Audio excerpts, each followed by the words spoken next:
In the week after the Spanish Grand Prix, stories began to emerge from Yugoslavia of religious visions in the village of Medjugorje, in the central state of Bosnia and Herzegovina. A group of 3 teenagers reported seeing visions of the Virgin Mary while out walking, and later 3 others said that they had also seen the apparition. The election of the first Polish Pope in 1978 had seen an increase in religious sentiment in Eastern Europe, and the death of Marshal Tito in 1980 had unsettled the people of Yugoslavia, a somewhat artificial country created after World War I. The state of Bosnia and Herzegovina in particular was deeply divided along religious and ethnic lines between, broadly, Catholic Croats, the inhabitants of Medjugorje included, Orthodox Serbs and Muslim Bosniaks, and perhaps as a result the state apparatus had always been the most strict and directly loyal to Marshal Tito, who sometimes seemed to be holding the whole federation together by the sheer force of personal loyalty. When Tito died, there was a palpable sense of uncertainty throughout Yugoslavia as to what would happen next, and the authorities clamped down on anything, including religious expression, that might indicate disloyalty to the state. The official government line was that talk of the apparitions in Medjugorje was a clerical nationalist conspiracy by Croatians, but over the coming years, realising the economic potential, the government softened its line and began to allow pilgrims, and by the end of the 80s there were an average of 1 million a year. Israel went to the polls just a week after the bombing of the Ozark nuclear plant, and the incumbent Likud government of Menachem Begin had been becoming more and more unpopular since winning power 4 years earlier. As with many Western countries, the impact of the oil shocks and late 70s recession had prompted people to reject the incumbents and status quo and look for change. Opposing Begin's government was an alliance of 2 centre-left parties collectively called The Alignment. Founded in 1969, The Alignment had provided the government throughout the 70s under Golda Meir. Her retirement after the 1977 election had promoted Shimon Peres to leader, but he lost the 77 election to Begin. Peres had been defence minister for much of the 70s and was credited with negotiating the purchase of French Mirage 3 jets and gaining French assistance with Israel's own nuclear programme at Dimona. 6 months before the election, polls had shown Likud were absolutely tanking in the polls, but they had been recovering as polling day drew near. In the final event of the 120 seats, 48 went to Likud and 47 to the Alignment, an incredibly close result, but neither had anywhere near enough for a majority. Having won, Begin got first dibs on building a coalition and managed to get enough seats from smaller parties, mostly on the extreme religious right, to form a government. And the Wimbledon tennis tournament began in the UK. On day 1, number 2 seed John McEnroe was playing a first-round match against fellow American Tom Gullickson when he disagreed with a call made by the judge. It was a bit of a spread, Mr. McEnroe. That was a good call. Excuse me? That was a bit of a spread. Fuck, you can't be serious, man. You cannot be serious! That ball was on the line. Chalk flew up. It was clearly in. How can you possibly call that out? How many are you gonna miss? He's walking over, everyone knows it's in this whole stadium, and you call it out? Explain that to me, will you? It was not to be the last time he loudly and angrily disputed calls during the tournament. "You cannot be serious" became enough of a catchphrase that it was the title of his autobiography. He was fined and came close to being kicked out of the tournament, but made it through to the final, held on Independence Day, where he defeated number 1 seed Bjorn Borg for his 3rd Grand Slam and 1st Wimbledon singles title. It was a good year at Wimbledon for American tennis. Chris Evert-Lloyd cruised to her 12th Grand Slam, beating Hana Mandlikova in straight sets, having not dropped a set all tournament, and both the men's and women's doubles were all American finals, while American players won both the boys' and girls' junior tournaments too. Only in the mixed doubles did they come a cropper, as John and Tracy Austin lost to South African Frue McMillan and Dutchwoman Betty Sturver. The 1981 French Grand Prix would be the 350th World Championship Grand Prix, which seemed appropriate as France had been a pioneer of early motor racing. The history is a little messy, but it's generally accepted that the first Grand Prix was held in June 1906 on public roads just outside Le Mans. It was won by Hungarian driver Ferenc Schisch, driving a Renault. The first purpose-built circuit used for the French Grand Prix was Montlhéry, just outside Paris in 1925, but the race continued to move around various street circuits until the Second World War stopped play. By the time racing resumed and the World Championship was established in 1950, Montlhéry had been more or less forgotten, and the French Grand Prix had returned to its road racing roots. Circuits like Reims-Gueux, Rouen-les-Essarts, and Charade, the latter a particularly challenging circuit of an extinct volcano near Clermont-Ferrand. But as greater speeds and increasing consciousness of safety began to make road circuits less appealing, a new purpose-built track opened in 1970 in the south of France near the town of Le Castellet, with finance from pastis magnate Paul Ricard, whose name adorns the circuit to this day. Pastis, by the way, is an aniseed-flavoured spirit, popular in the south of France, where it's often drunk diluted with water, which turns it a rather yucky-looking milky yellow. Anyway, Paul Ricard began to host the French Grand Prix on alternate years, with 1972 seeing another circuit getting in on the act at the village of Prenois, just northwest of the historic Burgundian capital and mustard metropolis, Dijon. The initial circuit ended up being a bit too short.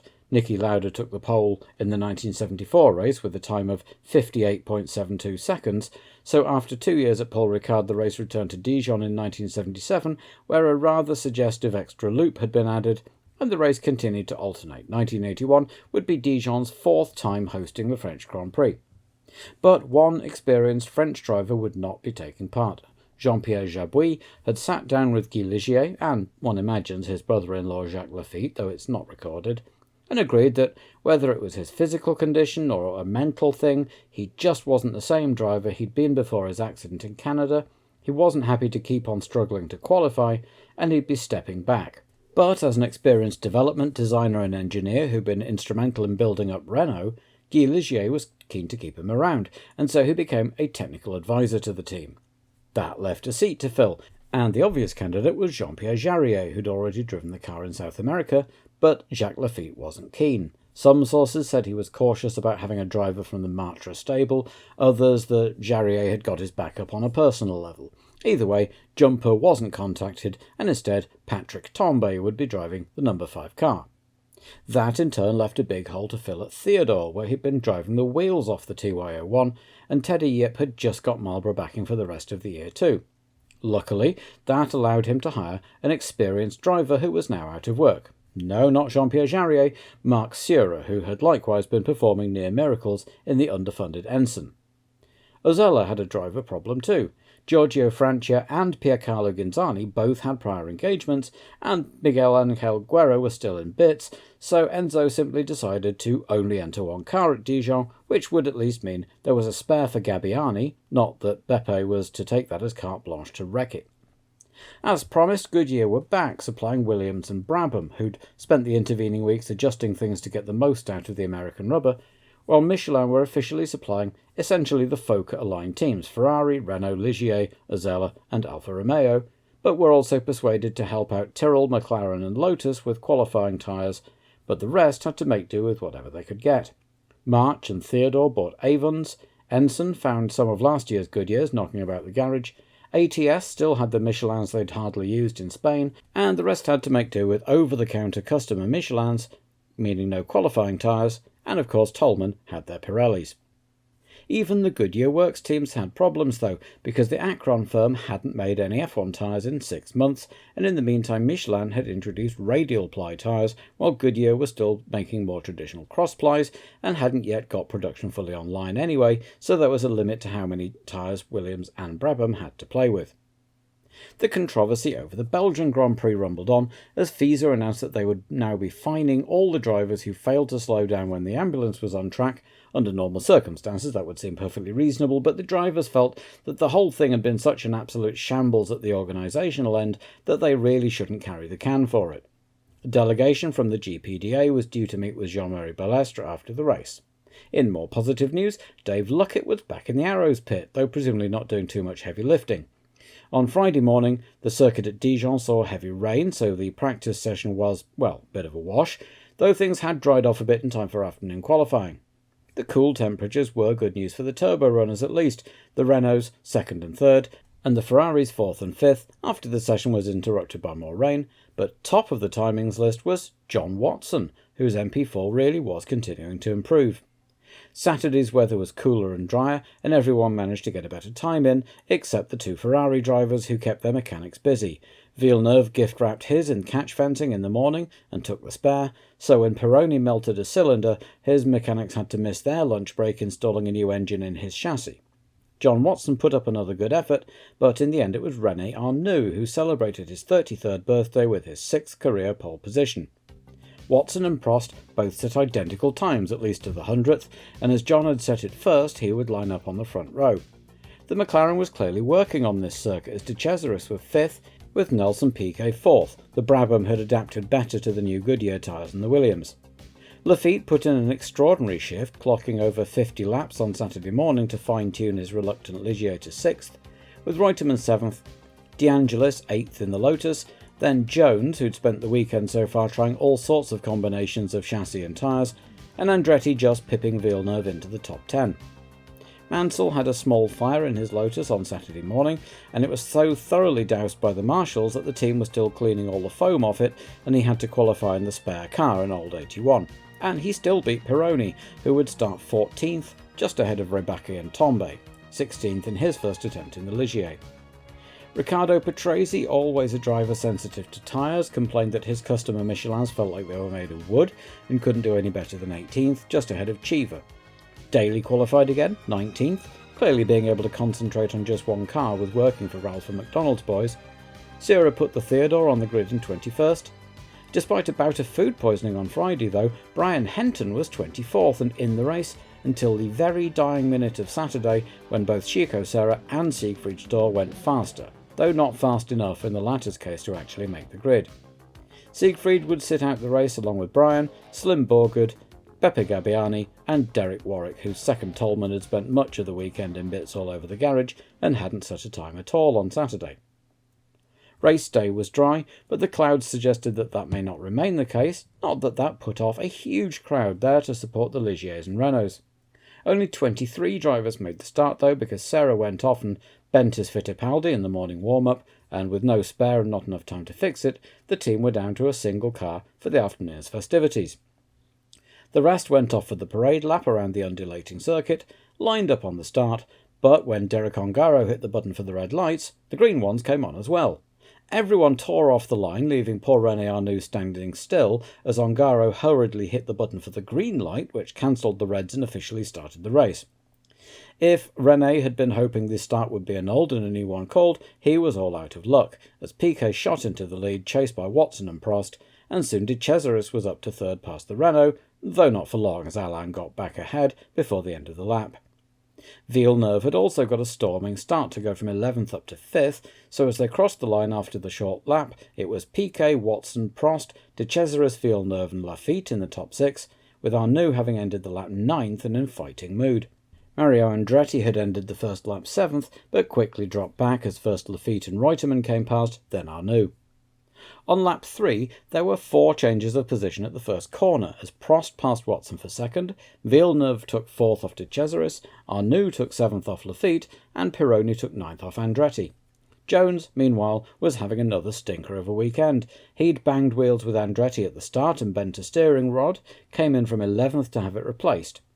Piquet, meanwhile, had a lead of about 2 seconds over Prost, but with the turbo Renault now having a clear track ahead, it would be interesting to see the relative pace of the cars on a high-speed circuit.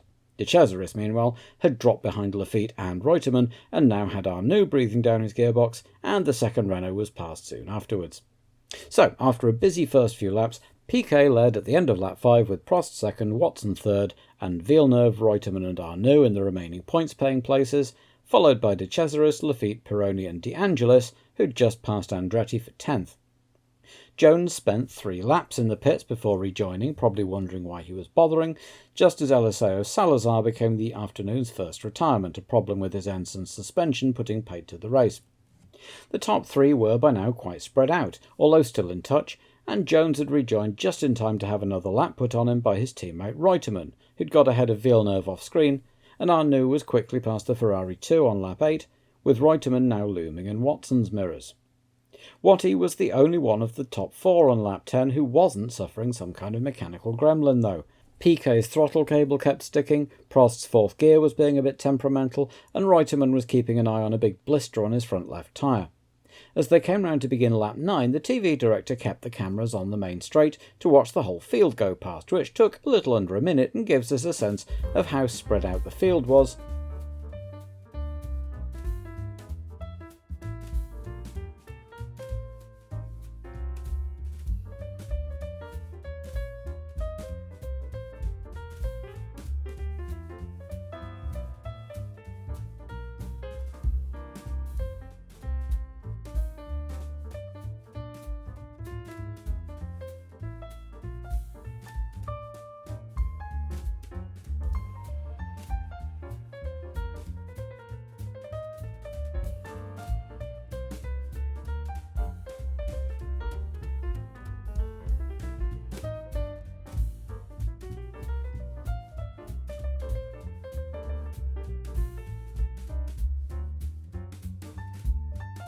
As well as our only glimpse this race of Keke Rosberg actually racing, as he retired 2 laps afterwards with a broken rear wishbone.